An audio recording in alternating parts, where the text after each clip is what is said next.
My name is Joseph. I have two questions to ask. Why all the Muslims men are allowed to marry for 4 women? And the second one is, how can you prove that Jesus was not crucified? Brother has two questions. Brother, are you a Christian? I am. Brother has two questions. That why does Islam permit a man to have up to 4 wives? Why does Islam permit a man to have more than one wife?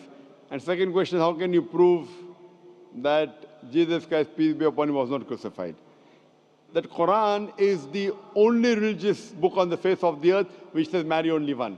You read the Bible, you read the Ramayana, you read the Mahabharata, you read the Veda. No religious book on the face of the earth says marry only one besides the Quran.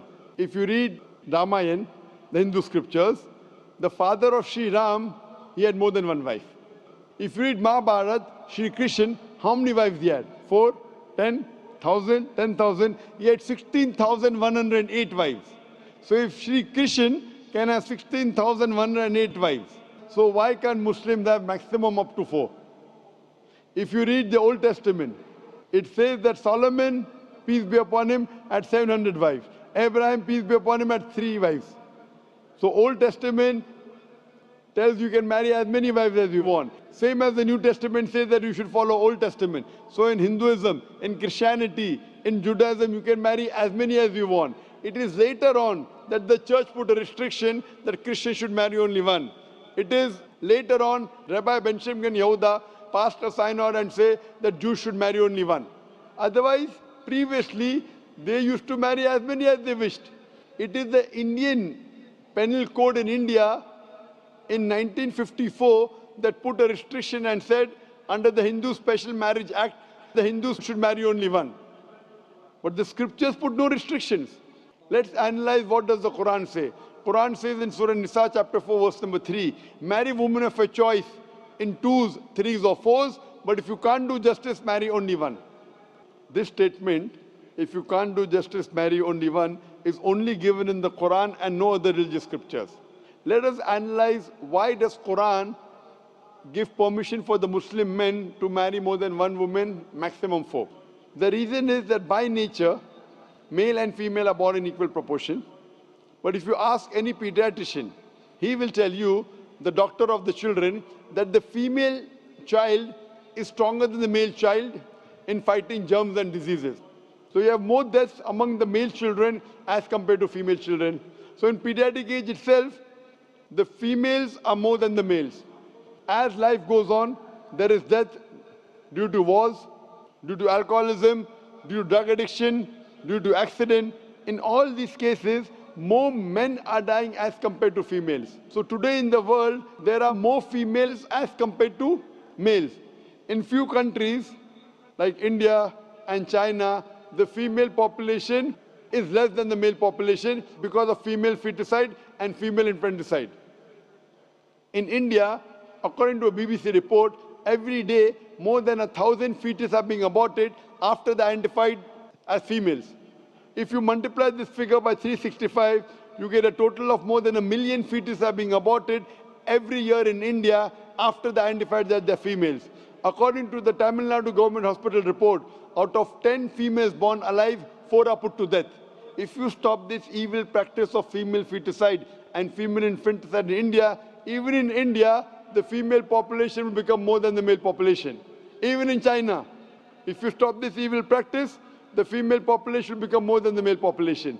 Today, if you analyze, in USA alone, there are 4.7 million females more than males. In UK alone, there are 1.2 million females more than males. In Germany alone, there are 1.6 million females more than males. In Russia alone, there are 10.6 million females more than males. And God alone knows that how many females are more than males throughout the world. If I agree with you that one man should only marry one woman, and suppose your sister happens to live in America, or suppose my sister happens to live in USA, and the market is saturated, every man has found a wife for himself, yet there will be 4.7 million females who will not find life partner.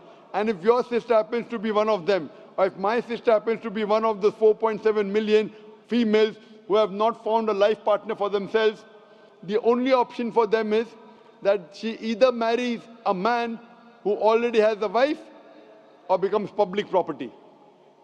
Public property, such a harsh word. It is the most sophisticated word I can use. I cannot use a better word. You know, in America, today the statistics tell us, on average, a man has 8 different sexual partners before he settles down with one. Having mistresses in US is very common. 5, 10, 20, 30, no problem. Having more than one legal wife, it doesn't go down their throat. When a woman is a mistress, she doesn't get her rights. She's dishonored. She is not treated well.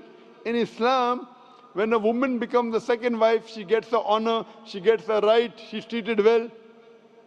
Any modest woman, if you ask her, that would you prefer being a second wife of a man who's already married or become public property, they would opt for the first.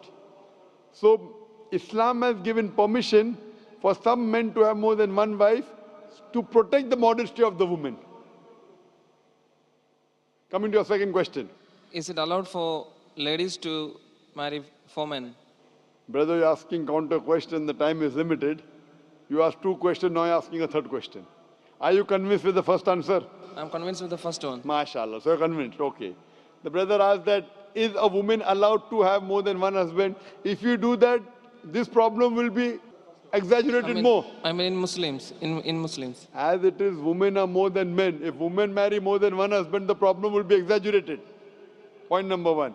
Point number 2, if a man has more than one wife and if the child is born, you can easily identify who is the father, who is the mother. If a woman has more than one husband and the child is born... But DNA is still allowed. Brother, let me finish the answer, na? You asked the question, was I interfering? Was I interrupting? Yes or no? No. No. So why are you interrupting?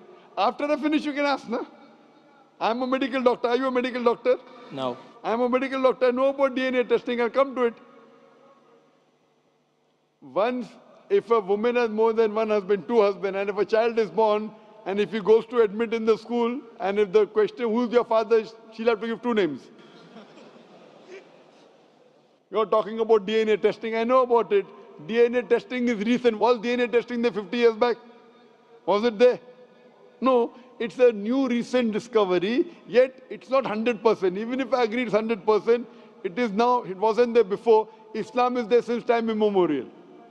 And this is not the only reason. Even if I agree tomorrow it becomes 100% perfect, this is not the only reason.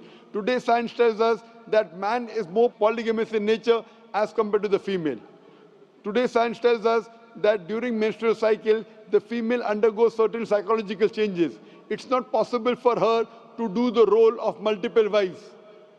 But a man doesn't undergo these changes. It's possible for him to do a role of multiple husbands. Today science tells us that if a man has multiple sexual partners and all are faithful, there is no problem. But if a female has multiple sexual partners and all are faithful, there are chances of sexually transmitted diseases to emerge. And that disease will go back to the male partner. So medically, it is not acceptable that a female has multiple partners, but medically and scientifically, it's acceptable that a male can have multiple partners.